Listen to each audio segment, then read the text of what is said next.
So, thank you for coming on this unbelievably horrible day. But you're about to take a trip back in time to almost 900 years ago, in some cases, to a kind of music that most of you don't experience. Many of you are choral singers. Raise your hand if you sing in any kind of ensemble or choir or direct the choir. Yeah, okay. And many of you have been mucking around in the Baroque and the Renaissance, right? Nod, yes. But very few of you have been exposed to music from the Middle Ages. But you have, okay. Well, we have some medievalists in the audience, okay. But I have to confess that I myself know next to nothing about the Middle Ages. So you might ask, who am I to be producing a concert about the Middle Ages, right?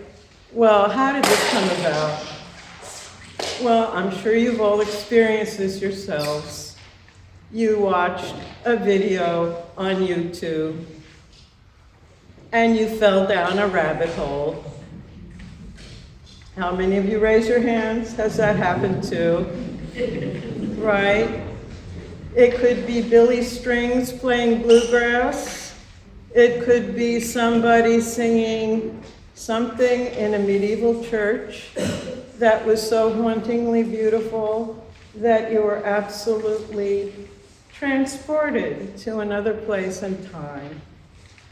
And that's exactly what happened to me. I don't know who that person was. I don't even remember. It was over a year ago. I don't know where the church was. I don't know what the song was, but I was a goner, okay? And I'm like, oh my God, I started digging and digging and digging. I don't see her here. Is Virginia Kakoff here? She's sick. She's sick, okay. But she's sort of like my first go-to when I have musical questions. So I asked her, who are some of the composers that I should be listening to? So she threw out Guillaume de Machaut, and she threw out Martin Kodaks, and she threw out a number of composers to me, and oh boy, I was down deep in the rabbit hole, okay?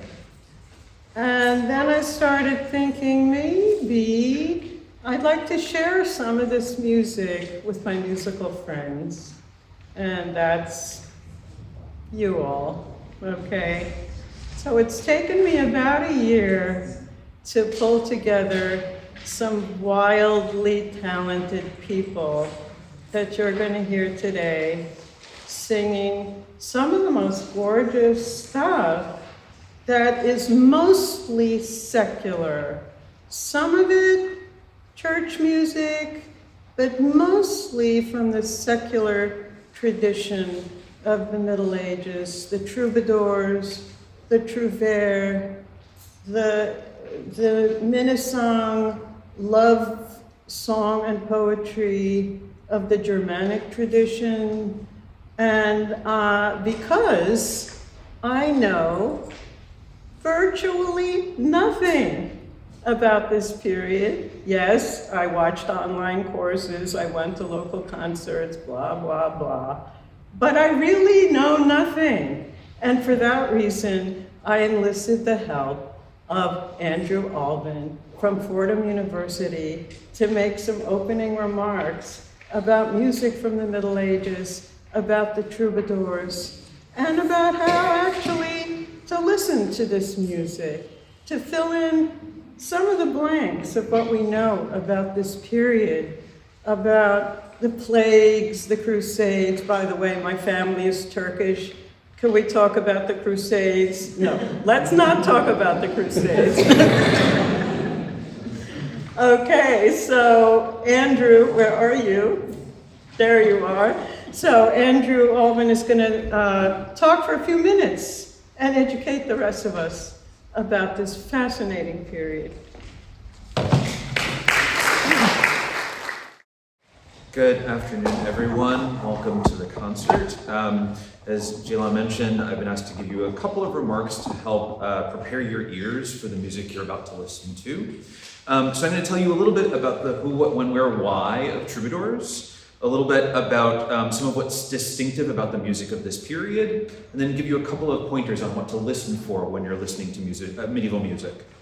So to start with the troubadours, when were the troubadours? Troubadours become a sort of phenomenon starting around 1175, around 1180, flourishing through the early 1200s, about 1230, 1235. They continue to generate, compose, and perform music as a sort of community, as a tradition into the 1300s and 1400s, but their main period that they're associated with is the about 1170, 1175 to around 1230.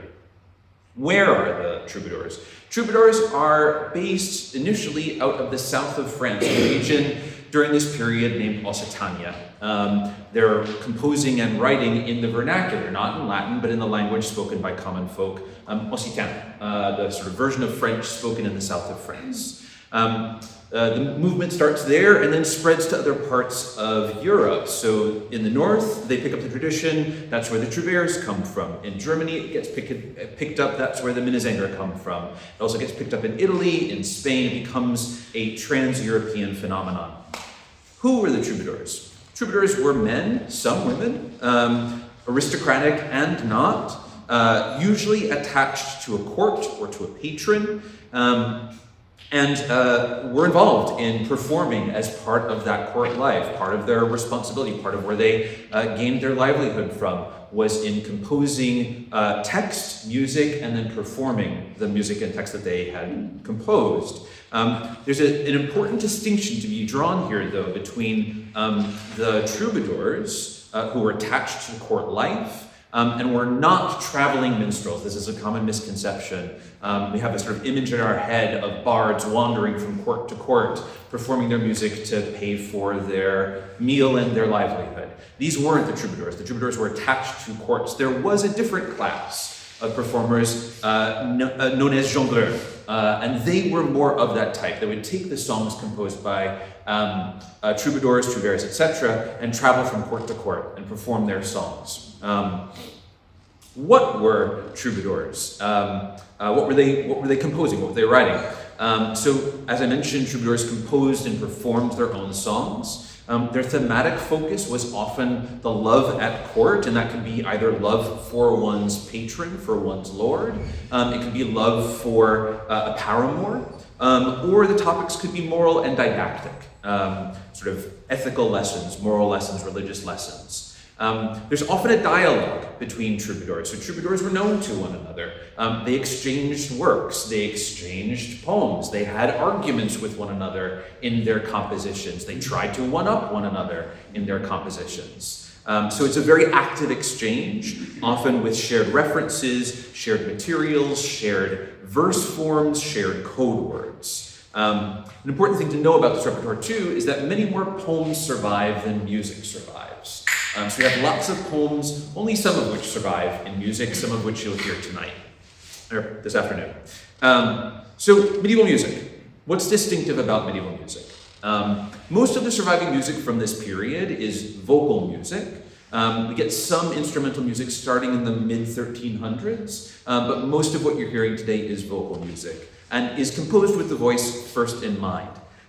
There's a dialogue here between music composed for church, primarily in Latin, and music composed in the vernacular, the language folks commonly spoke, often on secular themes. The harmonic language of medieval music will sound a little strange to your ear if you're used to listening to Renaissance and Baroque and even modern music, modern popular music. Thirds are not really that important to medieval music. You'll hear lots of open fifths, you'll hear lots of octaves, but no thirds. So we don't really get a kind of major-minor distinction in much of medieval music. It's very modal in that sense. Drones, you'll hear a lot, and free play between consonants and dissonance, you'll hear a lot, in ways that are different from we're used to hearing it. music notation for pieces later on in the program, later on in chronological history, you'll see that they have complex rhythms, and these rhythms are prescribed. But for earlier music, the notation that they used didn't prescribe rhythm. And so for performers, this is a gift, right? It's not a bug, it's a feature, right? It's a thing that is built into the notation. It gives performers lots of freedom and artistic agency to interpret and perform this music as they wish. There's a great deal of emphasis in this music on declamation and expression of text, with less of an interest in the kinds of things you might be familiar with from later periods of music. So if you're used to Monteverdi's composition for voice and the way that it paints the text with various kinds of rhythmic and harmonic features, if you're used to Bach cantatas and the ways that Bach uses harmonic language, instrumental language in order to paint the text, that doesn't really happen in this kind of music because the focus is really on rhetoric, on declamation, on letting the ways that we would speak the language come to the fore. So when you're listening to medieval music, I want to give you 3 things to try to tune your ear into. First thing is to think about melody as a vehicle for rhetorical sensitivity, as a sort of space for vocal virtuosity, a place for repetition and variation. There are lots of different ways that this music is going to try to strike a balance between natural speech and musical artistry with free and flexible rhythms. So that's one thing to listen for. Second thing to listen for. Where in later music, we're used to hearing voices distinctly arranged according to voice type, usually from top to bottom, right? Soprano, alto, tenor, bass. We're used to hearing those voices clearly distinguished from one another. Not in this music. In this music, what you will hear is voices melding together, weaving together, blurring in and out of one another, creating intricate dialogue between the voice and the instrument. So you won't be hearing highly stratified vocal types. You'll hear voices melding and weaving with one another. Third thing, where our ears are generally trained to listen for harmonic shapes, let's say, a sense of a home key that we depart from and then come back to, or a sense of a major-minor tonality where dissonant clashes resolve with consonants.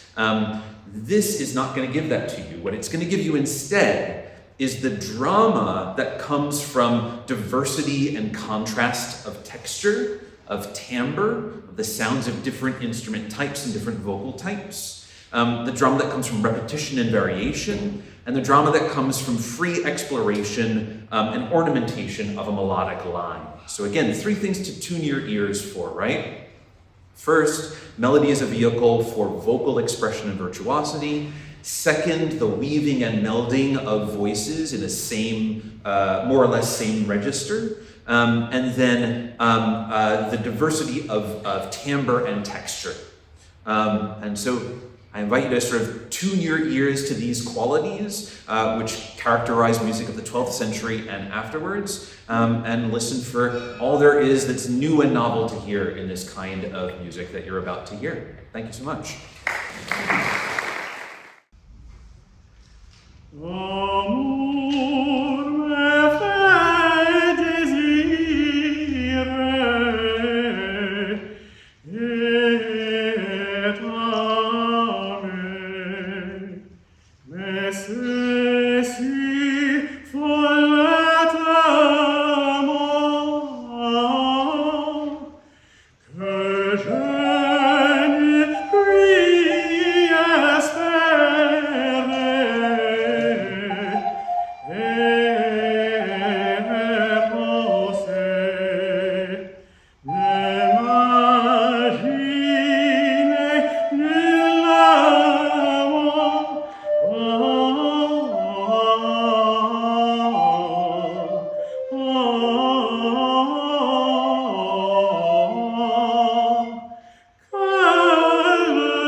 French composer Guillaume de Machaut lived from 1300 to 1377. A nice long life. And he was from Machaut, which is a little town near Reims. So we can assume that it was in the Champagne, being that it was in the Champagne region, when he spoke or sang of wine, women, and song, he had tasted very good, bubbly wine. He is the most prolific composer of his time, with surviving works encompassing many forms, especially the three formes fixes in the time of the medieval period: rondeau, vivalet, and ballade, as well as motets and many others. Most of his extant output is secular music, a notable exception being his renowned Messe de Notre Dame. His oeuvre as a whole represents an unprecedented volume of surviving music for a single medieval composer, largely in part to his own efforts to preserve and curate his manuscripts. He was a dominant figure in the Ars Nova style of the late medieval period, and Machaut is regarded as the most significant French composer and poet of the 14th century, and often seen as the century's leading European composer. Now, the next piece is interesting in that all we have in the manuscript is a single melody line. And we have Erik-Peter Mortensen today, who is listed as a baritone. He is a very good baritone, but today he's playing recorder, as you can see. And he arranged this, and in his own words, he said, this might be how John Dowland would have arranged Machaut. John Dowland being the great Elizabethan writer of songs.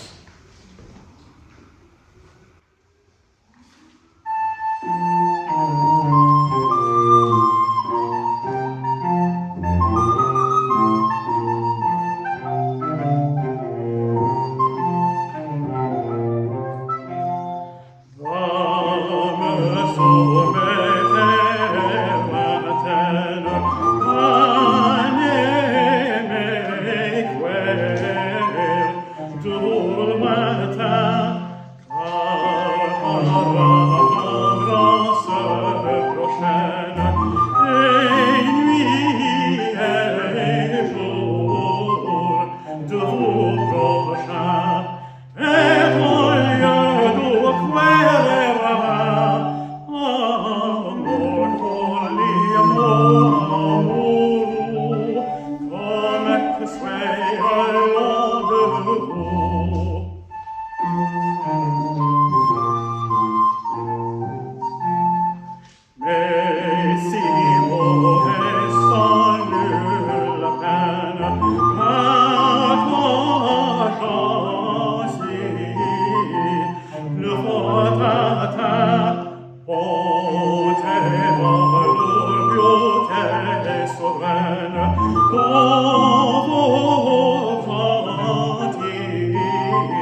The Richard the Lionheart song that he composed, 1192. I said that I did that in the rehearsal as well. 1192. The Lionheart was known as a warrior king. However, this refrain poem, if you will, offers a rare glimpse into his vulnerability during his captivity in the Austrian castle of Dürnstein. It serves as a stinging public indictment of his vassals, using the formal structure of a courtly song to shame those who left their king's ransom unpaid.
Is Attendant, Esperance by Jacob Senleches, which comes from the very end of the Middle Ages, at the end of the 1300s, so very kind of the opposite end of the troubadours. And it composed in what's called the ars subtilior style, which flourished at the very end of the Middle Ages and is focused on rhythms that are very complex and almost on the page seem hyper-intellectual and maybe unperformable. But what it was in an attempt to really capture an improvisatory spirit and have something that really spoke to the essence of the performer for a very in-group of people who really would understand the concept of what's being composed. So that piece is going to be followed by two other pieces that are for the medieval lute, which was introduced during the Middle Ages into Europe, and it came from the Arabic oud. And around the 1300s that these two pieces are from, it would have two different roles of the first piece ornamenting a single line of music with extra additions and flourishes, and then the second piece, which is an entabulation of a three-voice vocal chanson that all three voices are entabulated for the lute to play, which really pushed off the tradition of the lute in Europe in the 14 and 1500s.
13th century modern Spain in Galicia, in a place called Vigo, which is mentioned in the song.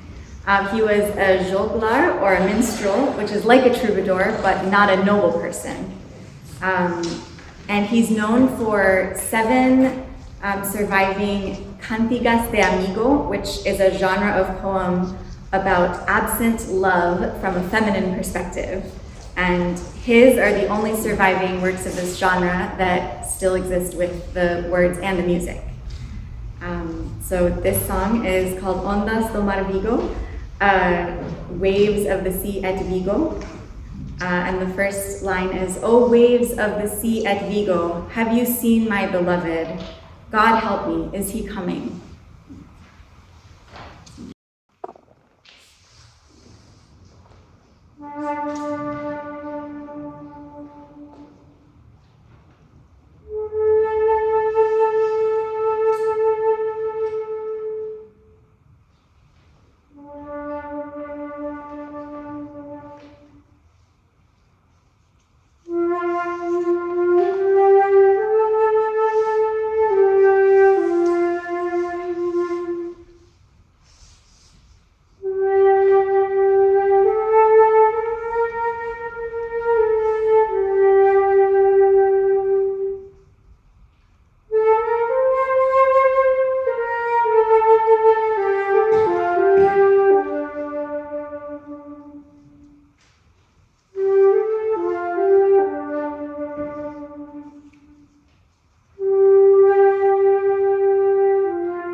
The next piece is called Saltarello. The Saltarello is a joyful and lively medieval and Renaissance court dance and a folk dance of present-day Rome, also known as the Saltarella. In the 14th century, the Saltarella followed the estampi as an after dance.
And I'll be singing a piece by Hildegard von Bingen. Some of you may know, but she was a Benedictine abbess from the 12th century, known for her mystical visions and virtuosic musical compositions, such as this one.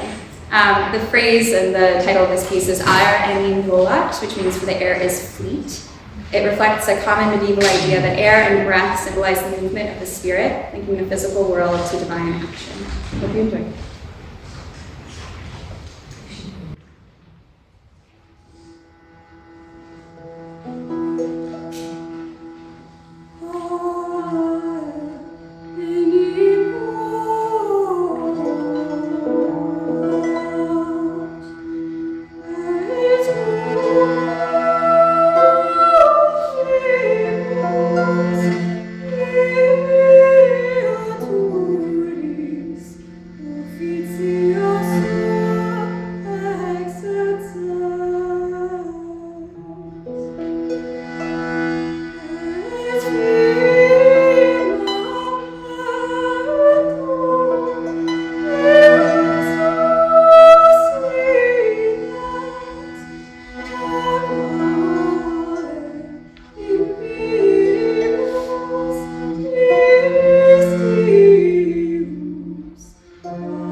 those of you who've never seen one of these before, this is called a sinfonia. It's pretty much the simplest form of hurdy-gurdy out there. It has a crank, it has a wheel, it has 3 strings that the wheel rubs against while you crank it.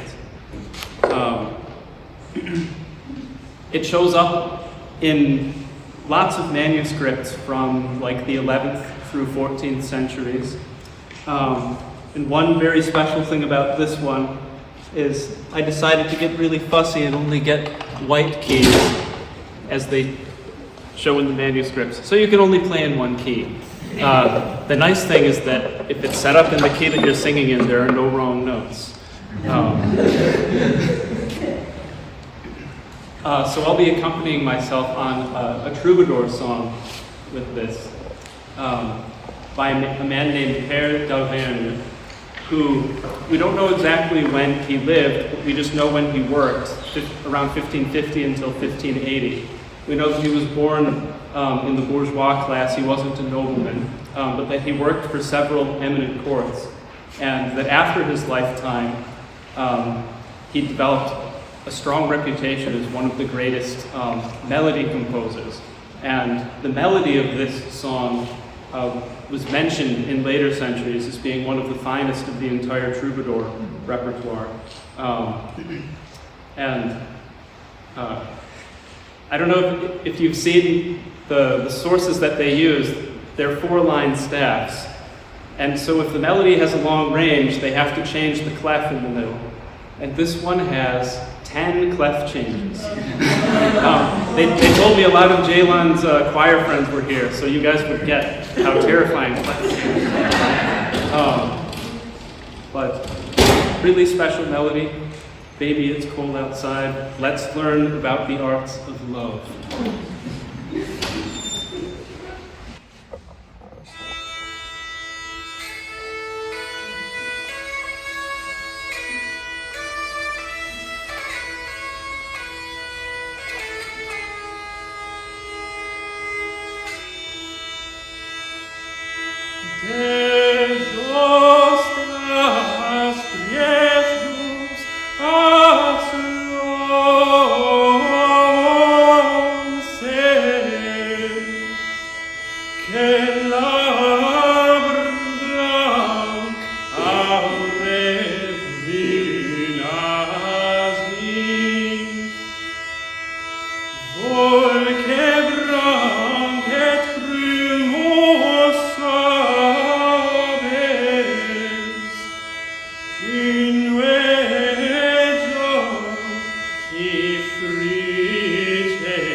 Lina est en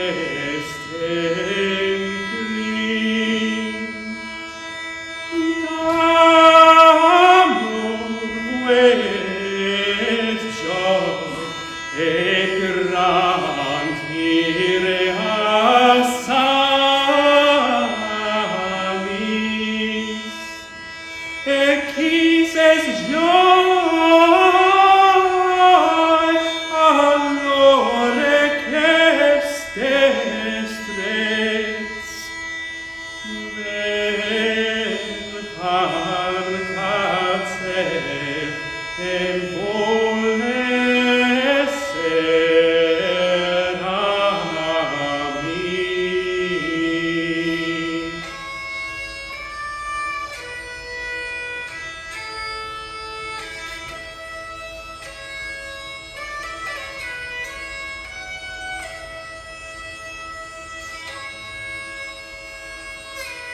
Amours en grasset magret sis, l'une trie all'altre all'onzer, se lui applo et celaris.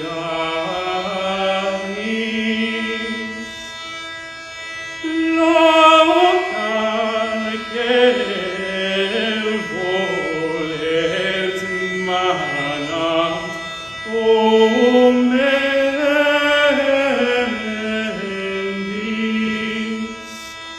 quel vas, secel orchestreres, se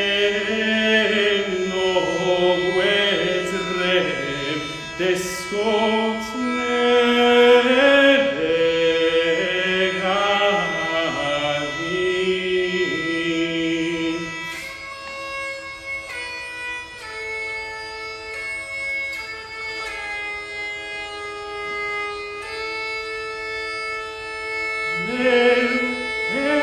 Esperance et joie examen, en que intelligens obedis, et silbrats tornem gran poder, que tots altres jocs senioris, que ensenyaments et beltats les abris, d'un rang d'amours, en que s'espanetres.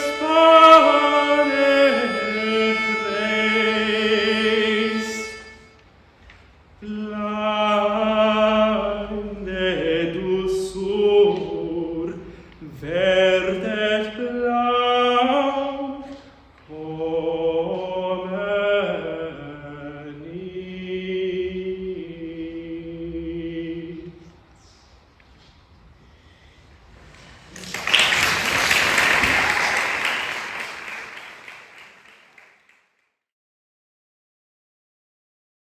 Who else is going home right after the show and find a shoebox and some rubber bands and make?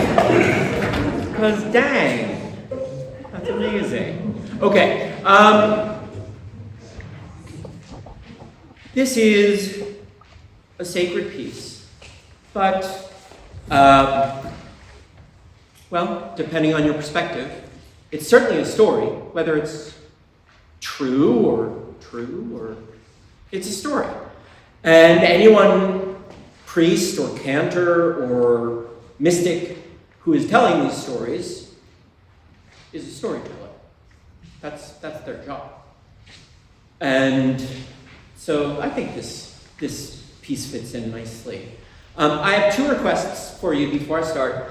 The second is for those of you who are not already doing so, please join me, Ty in the back there, and a decent handful of the rest of you. Western Wind is having a concert up at St. Ignatius, Antioch at 7 p.m. And if you are able to come to both, we would love to see you. That extends to the band as well. Thank you. And the first request, because at this point, it seems like there has never been another key other than that key, which was E. So if, my friends, if you could help me establish D, and if you all, as you will, that's pretty much the whole drone on this is, so if anyone, as you are able or willing, feels like humming,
Walter von der Vogelweide. Say that 5 times fast. Yeah, he was working late 1100s, early 1200s in the German Minnesang tradition. And some say that he was one of the most famous lyric German poets before Goethe. So he wrote about 100 love songs, and this is one of his most famous ones. He usually wrote in the kind of chivalry kind of love tradition, but this ain't no chivalry song. This is a sexy love tryst song about something that happened under a linden tree. And the only witness to what happened is a peeping Tom nightingale up in the branches that periodically sings Tandaradai, that you'll hear periodically in the song.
Thank you for coming to our Whitman sampler of music from the Middle Ages. And guess what? Now it's your turn. Yes, most of you are singers or involved in music, and now you're going to sing. So we're going to teach you what to sing now, okay? Turn to the back of your programs.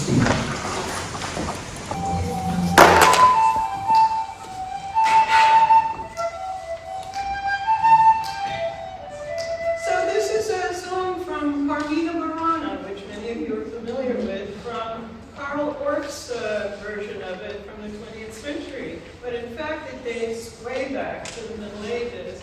And this part that you're going to sing, Yama more virginali totus ardeo, novus novus novus amore fopereo, is you're going to sing this every time they sing, oh, oh, totus floreo, then you come in.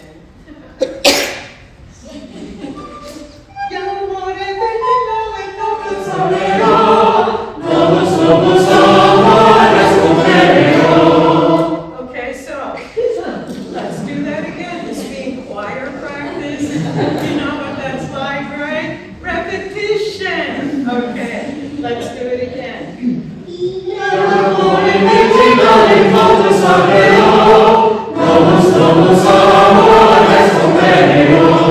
Do it again.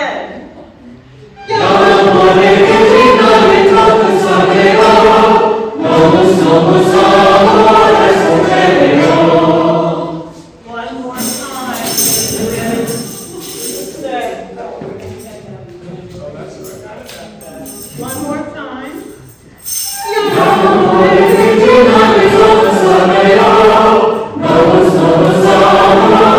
Okay, one more thing.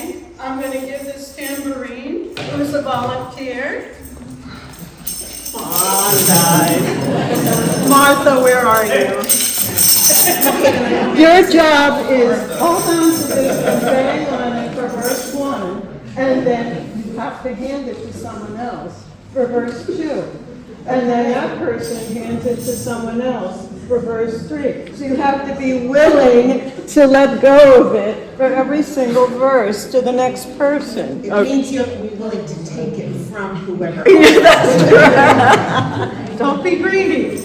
And hand it off across the aisle, okay? Like, So just hang away on the tambourine. Each person is going to step forward, sing their verse 1. They're going to sing, oh, oh, totus floreo, and then you sing, yama more,